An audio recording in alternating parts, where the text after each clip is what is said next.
没想到这样的深山之中，还有如此美景。那边的水是山上温泉流下来的，所以这儿四季温暖，花木常开。你是如何找到的？夜里烦闷，溜出来走走，恰巧经过。这么美的地方，无人问津，真是可惜。方才听太子说，今日是你的生辰，所以带你来这儿呢，也是想给你一个生辰贺礼。回人尽红线，灼灼心上一点。问明月，故人何似初见？青丝皎洁，却化作这心事绵延。牵绊此事，再难。其实，今天不是我的生辰。今天是父亲把我捡回大将军府的日子，所以我把今天当作我的生辰。这么多年，我都是自己一个人过的。吕大将军没陪你过过吗？父亲对我很好，他救了我一命，养育了我，又对我悉心教导，所以呢，我就不能恃宠而骄，真的把自己当大小姐了。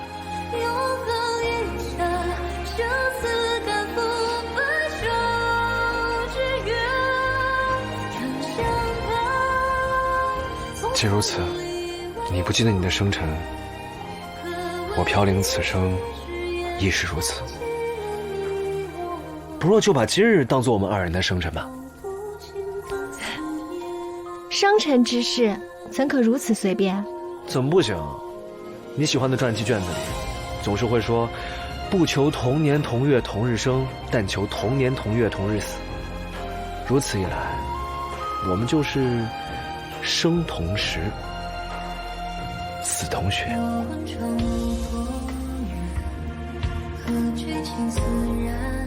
等过完这段日子，一定会云开月明。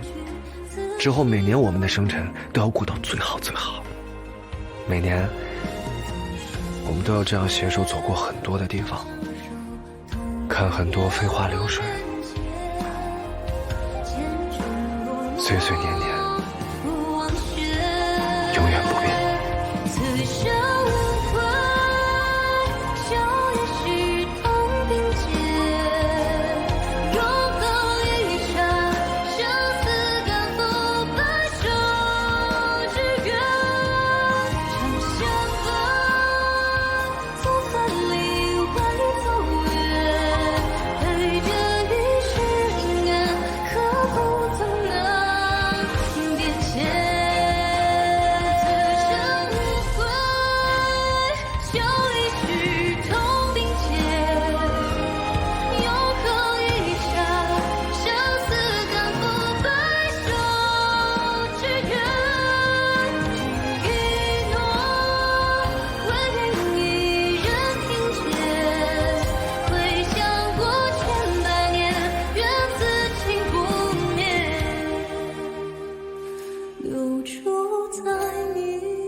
双儿，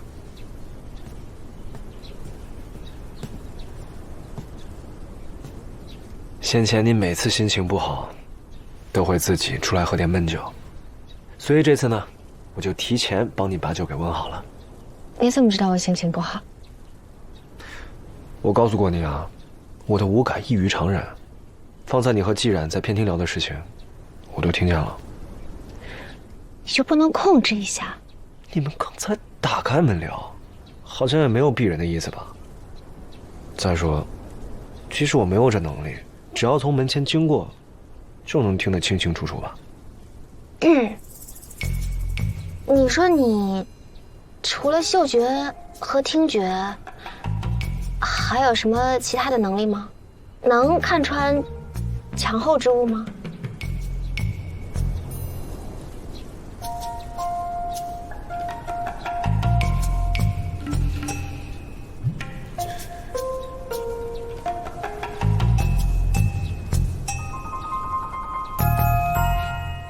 在胡思乱想什么？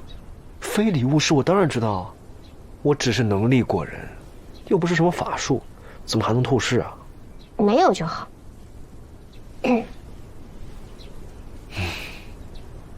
话说这厉王，买凶行刺太子，还在刀上淬毒，这分明是要置太子于死地啊！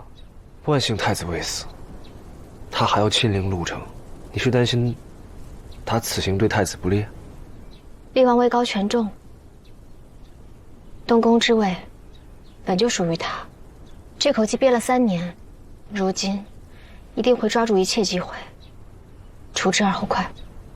离家和长风君本就是你的软肋，太子不能死，厉王不能得罪。与其小心翼翼，不如将太子交给我。交给你？虽然我不能保证跟太子相处甚欢，但我能保住他的性命。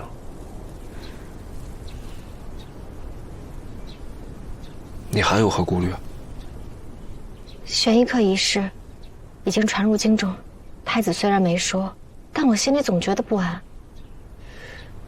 其实，除了我的五感在变强，我的力量也有所变化。我不再需要依靠灵虚穴，就可以有一战之力了。而且这力量，好像越变越强了。我曾以玄一客的身份示人，是怕你对我生疑。如今你知道我身份了，我也就不用再隐藏了。想来这世上，以后不会有玄一客，只有建安了。那你的身体变化不定，如果任其发展，会不会伤到自己？莫影是武陵山人，他能解太子的毒，说不定也能解开你身体的秘密。我去问问他。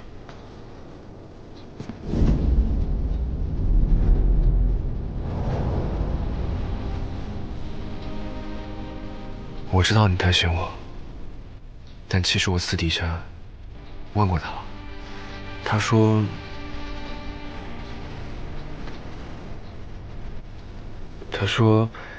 我只要控制好自己的力量就好了。倒是你，陆欣给你开的补气血的药，你喝了吗？这2天身体怎么样？如果你能控制好自己的力量，我应该也不会被反噬了。况且从苍山回来以后，也没有任何的不适啊。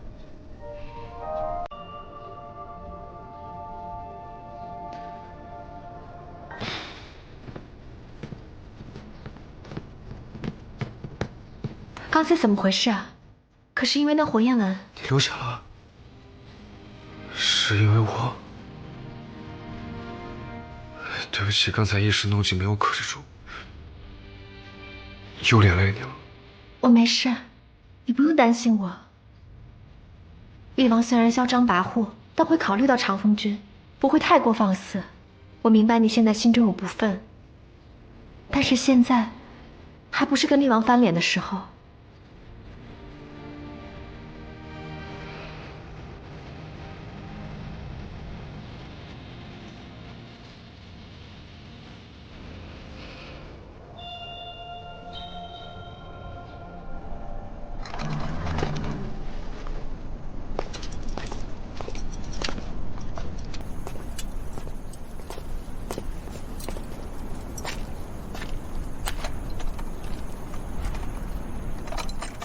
一道苦肉计便重施旧情，笼得人心。皇帝好手段。帝虽不才，却也不是自寻死路之人。我所中剧毒，世所罕见。以皇兄之权势，天下无所不能治，恐怕更能体制内情。是吗？本王所有皆为父皇恩赏，皇帝若有怀疑，自可去御前分辨，一切但凭父皇裁决。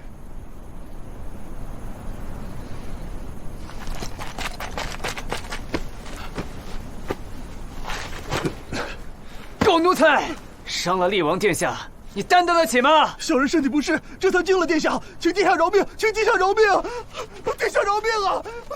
求殿下饶命！厉王殿下，这世间之事，最忌登高跌重，想要安稳，还得是自家人。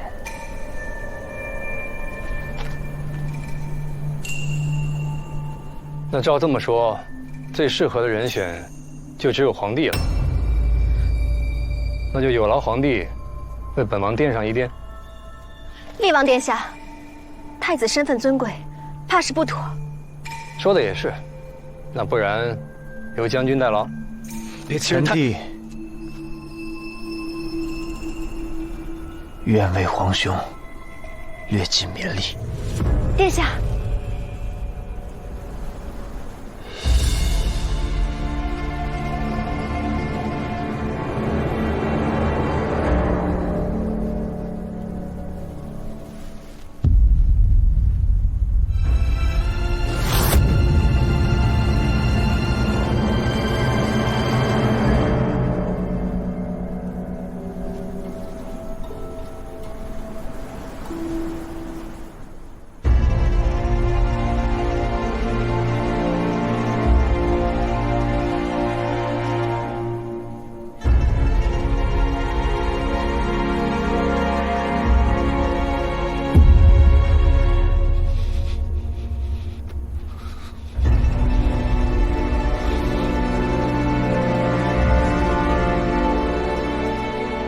起驾！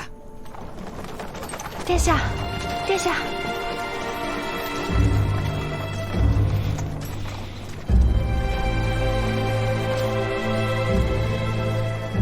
一个亲王竟敢当众折辱太子，若他一味退让不敢反抗的话，只怕以后会更加难堪。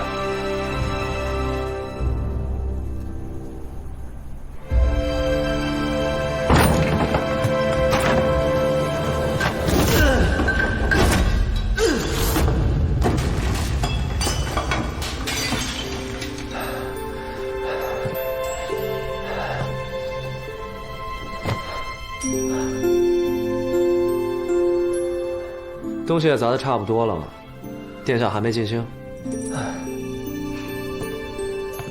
还没尽兴，就接着砸。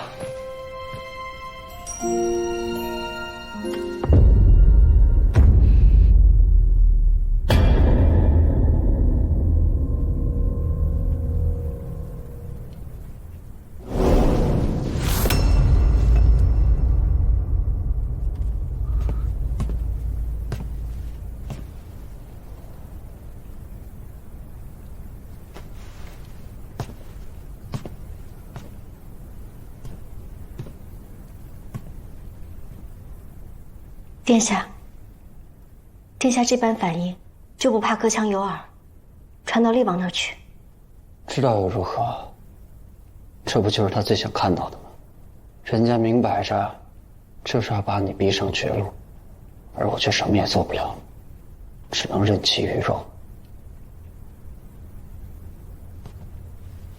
殿下，末将曾带兵征战沙场多年，不管敌我力量如何悬殊，不到最后一刻，绝不轻易言败。就像这些残花一样，只要有一线生机，便不会任由自己枯萎。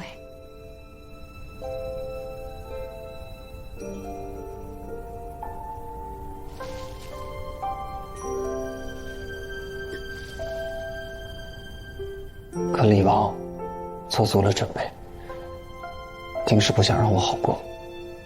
小双，你可愿帮我？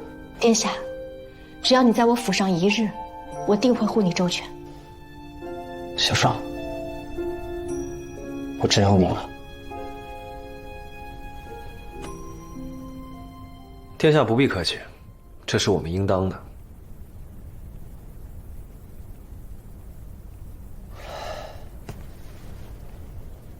其实，我此次前来潞城，除了犒赏三军，父王还托付给我另外一件重要之事：找到玄衣客，带回朝中面圣。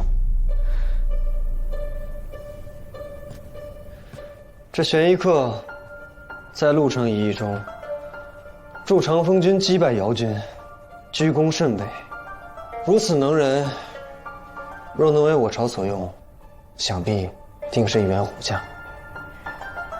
殿下，玄一客实力强悍，但行踪不定，从不以真面目示人。想找到他，并非易事。此人有害世之脑，可身份、立场却一概尊夷。你身为将军，竟也不深究，小双，这不像你的作风。还是说，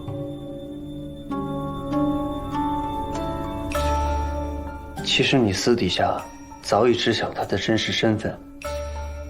若不是长风君出生入死，浴血沙场，仅凭玄一客一人之力，怎能扭转乾坤？所以，与其依仗其一人之力，不若上下一心，富国强民。到时候，千万百姓都是玄一客。殿下认为呢？殿下，我曾与他并肩沙场，彼此将性命托付。虽未深究，但末将愿意信他。好，我明白了。殿下若无其他事，我等先行告退。啊，等等，小双，我记得今日是你的生辰，若你愿意，可否让我陪你喝上几杯？多谢殿下关心，这生辰我许久不过了，况且殿下身子还未痊愈，不宜饮酒，早些歇息吧。小双，怎么了？也许是太累了，缓缓就好。我送你回去。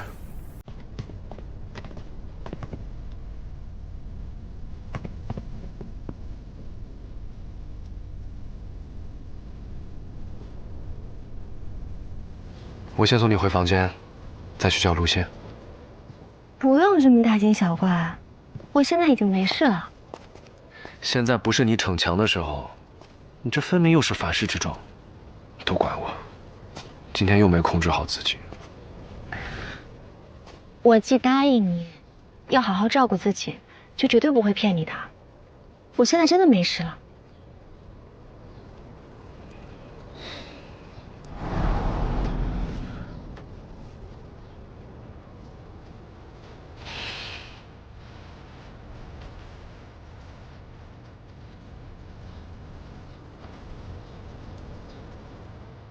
怎么了？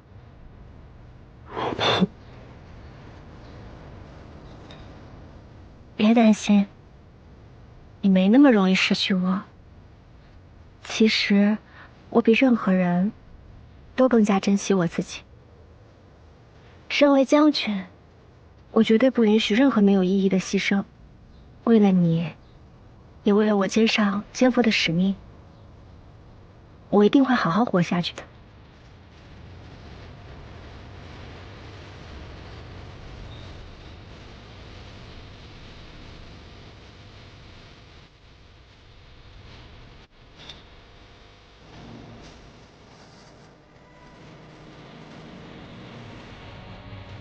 你是说，报长风君和报恩李大将军？是，但不止。你还记得我为什么给你起名叫静安吗？愿太静长治久安。我自幼习武，不仅为了报答父亲的养育之恩，还为了完成我自己的心愿。愿天下百姓岁岁长安。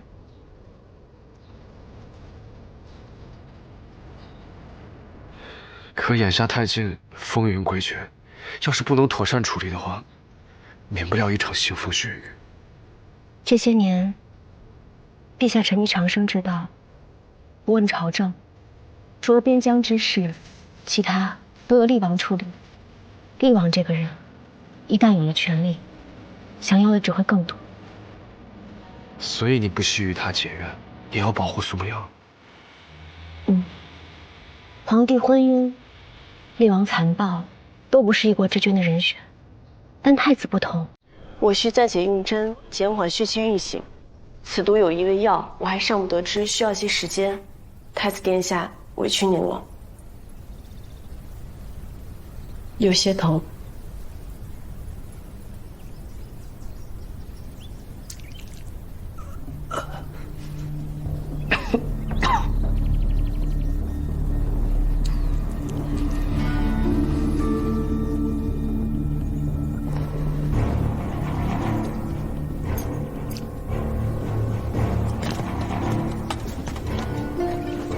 缓解一些了。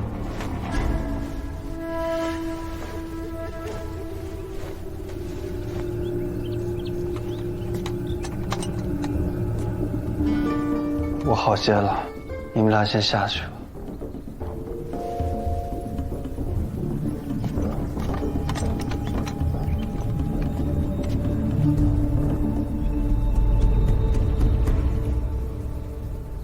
这场刺杀并非我安排，我只是买通了刺客，只是没想到还是百密一疏。你会原谅我吗？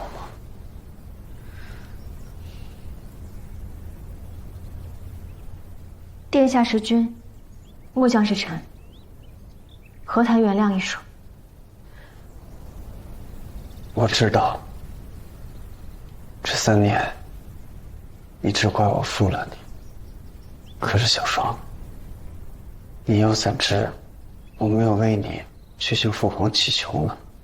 父皇，儿臣心中已有所属之人，断不能娶姬相之女，还请父皇收回成命。君无戏言，岂是你说收回就能收回来？婚姻乃终身大事，难道儿臣连娶自己喜欢的人的权利都没有吗？若是生在寻常人家，自然是有。但你身为太子，即便是婚姻大事，也当顾全大局啊。父皇，儿臣才疏学浅，本就难以服众，担不起这储君之位。若因儿臣是太子，便要放弃自己心仪之人，那么，请父皇下旨，废了儿臣。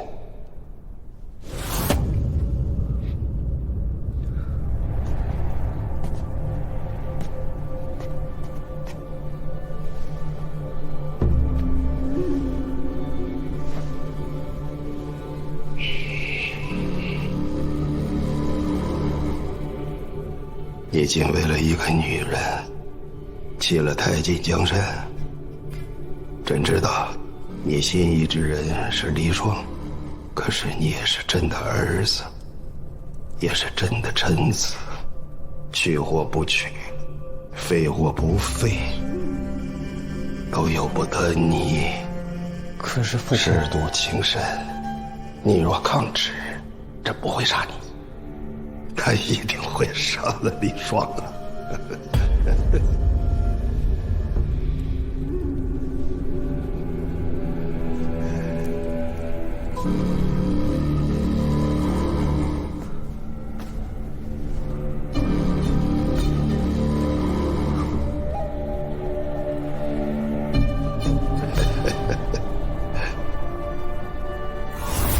身在帝王之家，有太多的身不由己。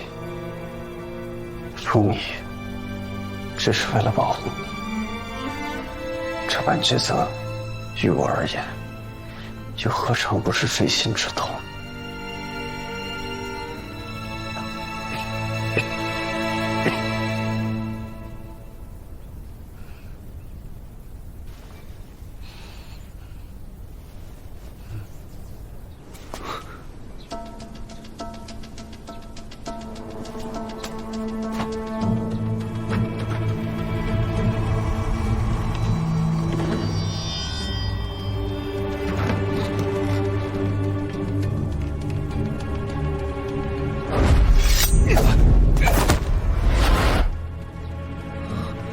安南王，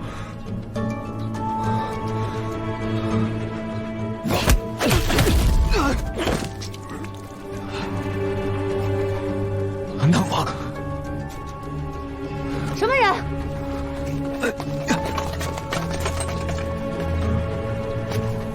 安南王，安南王。那人分明就是安南王，他怎么和太君储君在一起？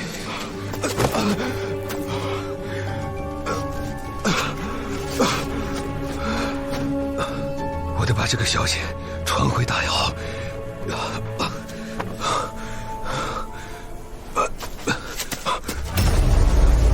你是何人？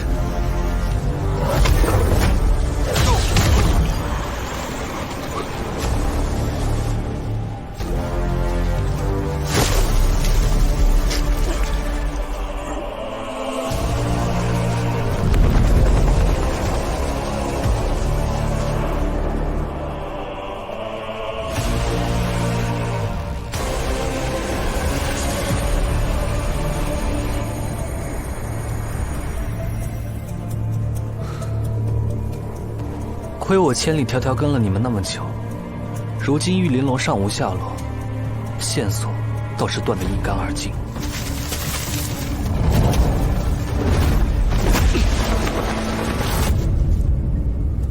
你为何杀他？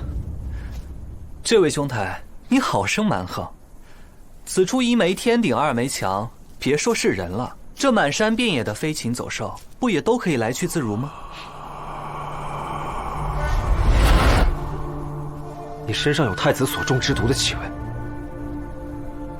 是你想毒害太子？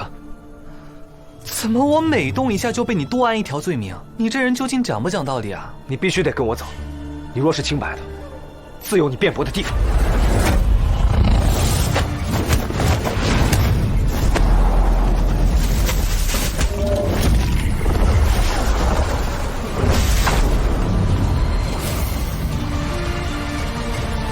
在下有要事在身，恕不奉陪。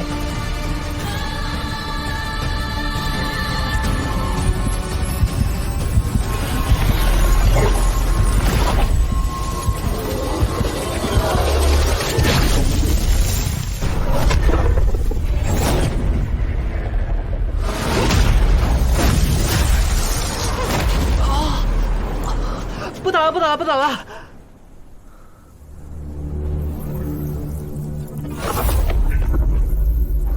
兄台如此冲动，伤人伤己，亦不可长而为之。你说让我去哪儿，我跟你去哪儿便是。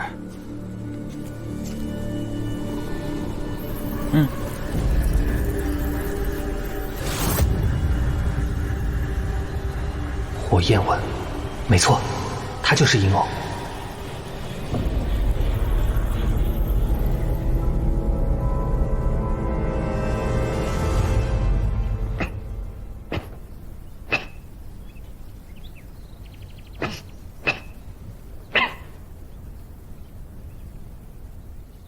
殿下，过去3年，我从未怨过你。如今，一切已成定局。过去种种，便让它过去吧。为何要过去？曾经的那些美好的时光，又怎么能过得去？殿下，不过你说的也对，我命不久矣，又能留得住什么呢？我买通刺客一事，你早已查清，却没有半句质问过我。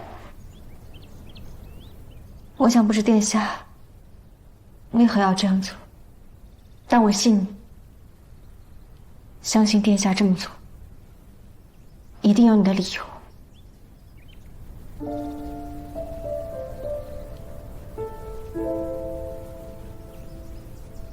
皇兄想要杀我，我本以为买通刺客便可逃过此劫，没想到皇兄他早已识破。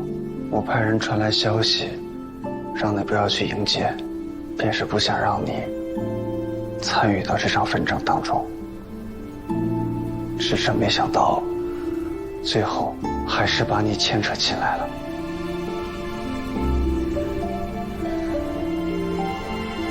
小庄，我知道我欠你的太多，但能为你做的又很少，这次也算是填补我心中的愧疚。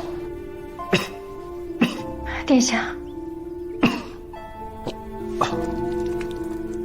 殿下，殿下！陆心，殿下，殿下晕过去了。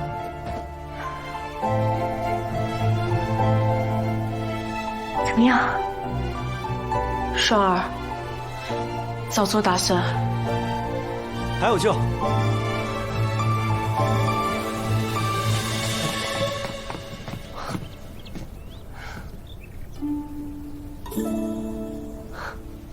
二位姑娘，我们又见面了。你们认识啊？这是怎么回事？刚才有刺客，我追了出去，追到的时候，刺客已经死了。他却好在，而且在他身上，我闻到了那股神秘的毒药味。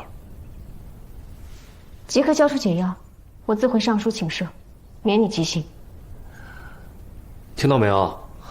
你们这对男女倒是极为登对，冤枉起人来，简直是一模一样的做派。来不及了，太子已经油尽灯枯，就算有解药，也等不到药效发作了。砒石、翻龙草、朔剑、蝉寒，看来此下毒者用心极险。你怎知这毒中配药？这世间毒药，我只需看一眼症状，便可知晓其配方。胡说！这世上除了武陵山的人，就没有人有这样的本事。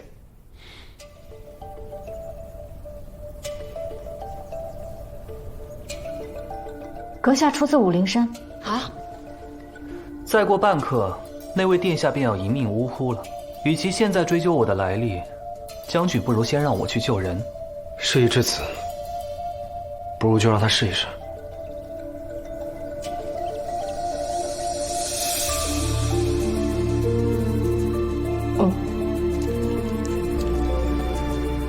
这毒药中的一味毒饮，叫浴血金莲，是稀世奇毒。好在万物相生相克，我这条寒玉虫专门以其为食。方才你闻到的，便是我这条虫的气息。刚刚你不早说，你给我机会说了吗？怎么没让你说？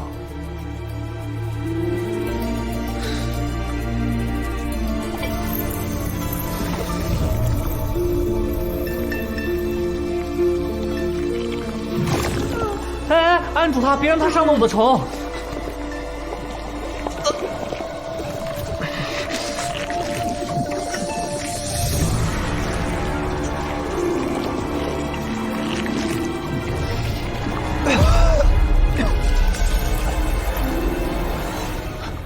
殿下，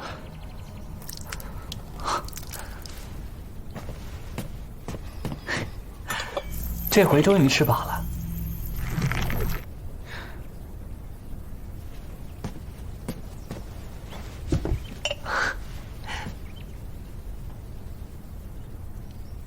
他身上的毒真的轻了，休息几日就好了。多谢。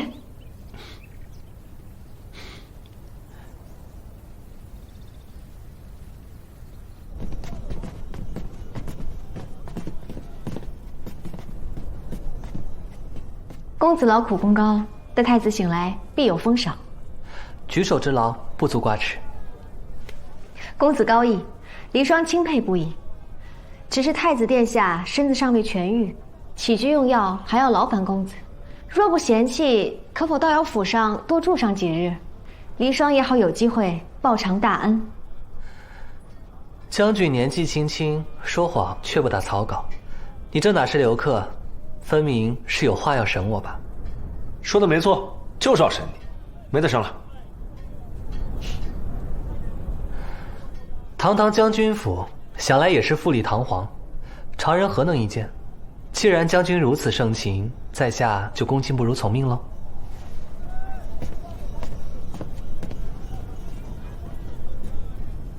这人什么来路？双儿，你是将军，既然有凶，不如让我去探探他的底。也好，那就让翠云陪着你，你自己当心。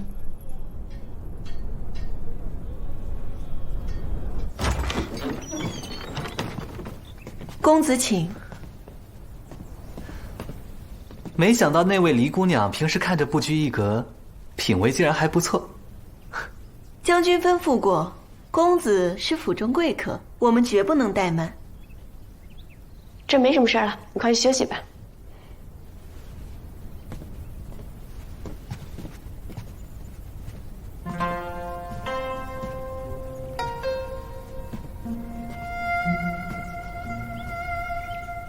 刚才那条虫子，我能不能看一眼？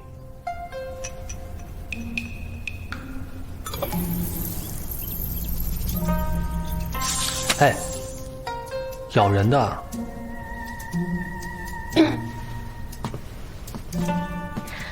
真没想到你竟然是武陵山的人。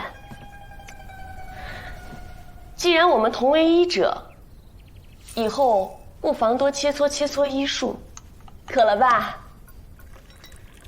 喝茶。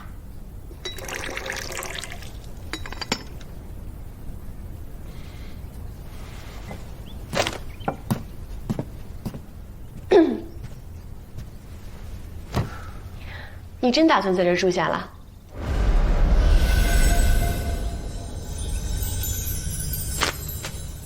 有何不可？我又没住过这将军府，还挺新鲜的。更何况我现在可是贵客呢。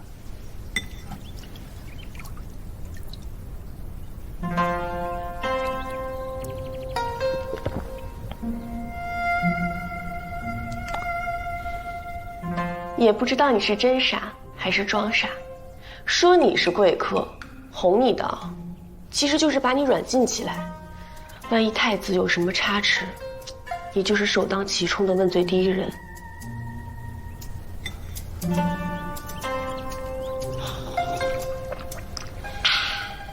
不过好在呢，我在双儿面前能说上几句好话，替你求求情，也就大事化小了。不过你也知道，我好歹是一代名医，替人当说客掉价。哎，要不你把你的医术传给我点，这样咱们就两清了，如何？姑娘这是在威胁我吗？可以这么说。医乃人术，无德不立。陆姑娘倒是能直接越过这一层，实在令人佩服啊。你才缺德呢。实不相瞒，你刚才喝的这杯茶里已经被我下了剧毒。想要活命，只有本姑娘有解药。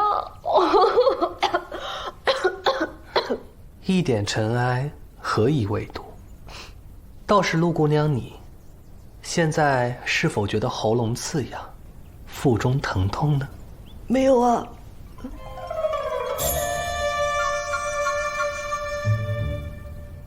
你身体没有感觉吗？你个小人，我看你能给我多久？陆姑娘，下次给别人下毒，别拿西药再当毒药了。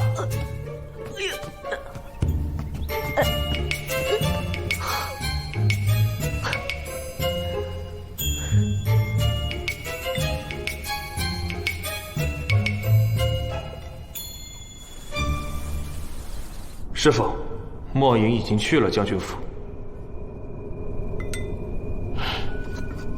我这个师弟真是厉害，针扎不透、水渗不进的将军府，他倒是进得方便。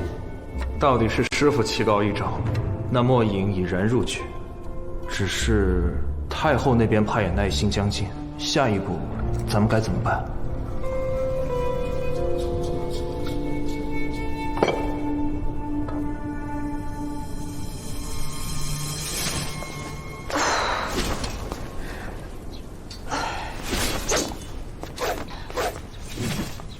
巧儿姐的力气可真大呀！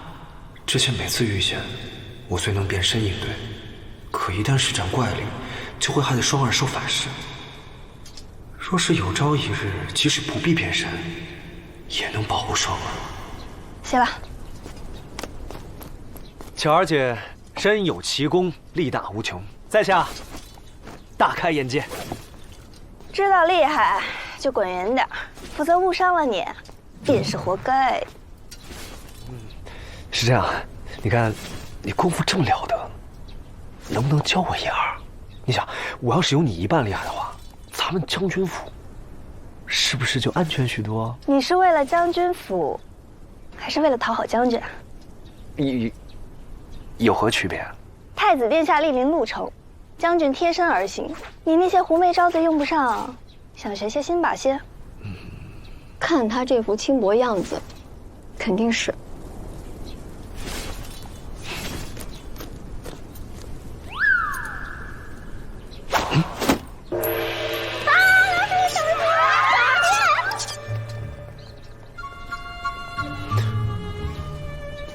没事，我不害怕。是啊，你们都身有奇功，但你们警惕性太差了。我方才在后面站了半天，你们一点儿都没有发现。要不这样吧，我们交换，你教我武功，我教你们提升五感。好。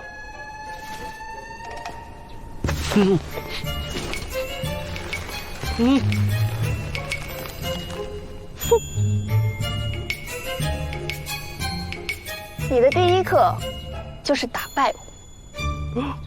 救命！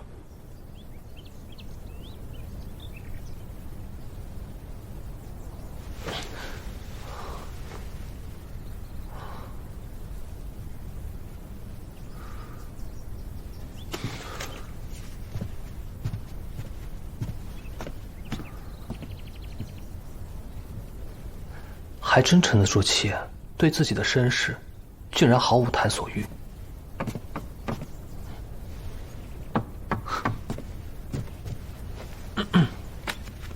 进，兄台好口福，在下专门为你沏了一壶上等好茶，何不坐下来共同品鉴一番？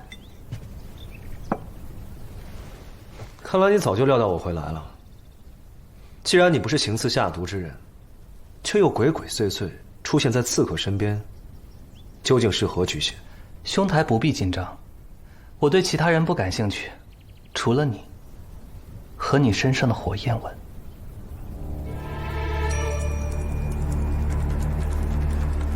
身形变化，嗜血认主，伤口还能自愈，我说的可对？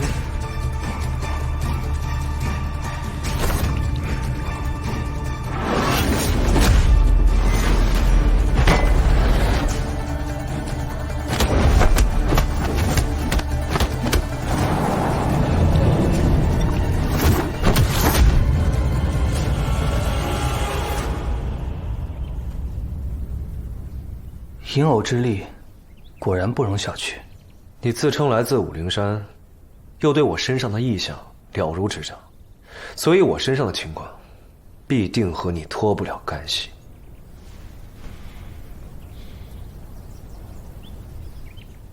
对不对啊？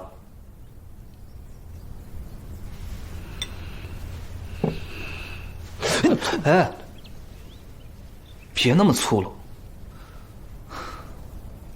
你既然听过武陵山，难道没有听说过我山中至宝玉玲珑？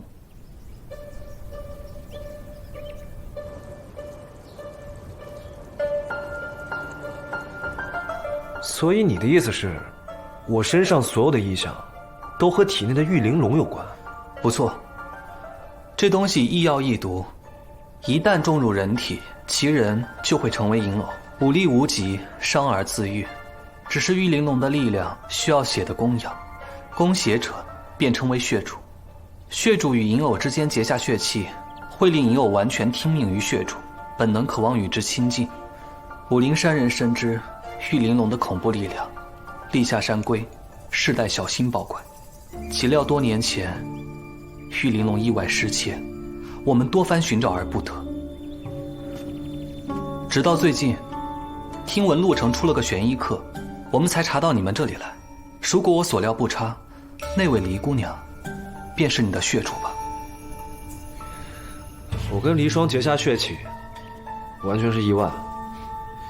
这个我自然明白，想必是那行窃之人，本欲将你炼成银偶，为己所用，岂料中途出了岔子，你失控逃脱，才误认黎霜为主。如果你说的是真的，那这个人如果想要重新掌握玉玲珑的话，他会对双儿下手。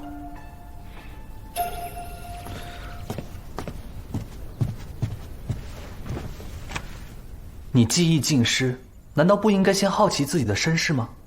曾经我也好奇，但现在有他的地方，就是最好的归宿。我若能以此守护他一辈子，已经很好了。只怕是你一厢情愿，你身上的意象至今都在变化，谈何一辈子？玉玲珑跟你越是融合，越会逐渐吞噬你的意志，终有一日，你将彻底失控，变成一个没有感情的杀人工具。到了那时候，你不仅会忘了离霜，甚至极有可能伤害他，亦或是杀了他。就算我自觉，也不会伤他一丝一毫。侍卫临头，你当然盲目自信。先不说玉玲珑在你体内，你死不死得了？我且问一句，是否你每次动用玉玲珑之力，离霜都会虚弱不适？他的血气正是玉玲珑的力量之源，你跟玉玲珑融合的越完整，对他的消耗也就越大。即使不死于你，他也必然会因为血气耗尽而亡。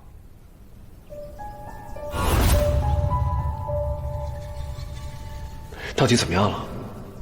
这种头晕目眩的症状多久了？大概是从陆程之战开始吧。你这是忧思积郁，加上气血两亏，再这样下去的话，会出大问题的，必须要好好调养一番。跟我回去，取出玉玲珑，你跟他才会有一线生机。就凭你这些神神鬼鬼的一面之词，就想哄骗我？你是不是太高估自己了？我见你秉性不坏，不想强迫，这才据实相告。没想到你竟然如此小人之心。就算你说的是真的，那我以后不再变换，不再动用玉玲珑之力。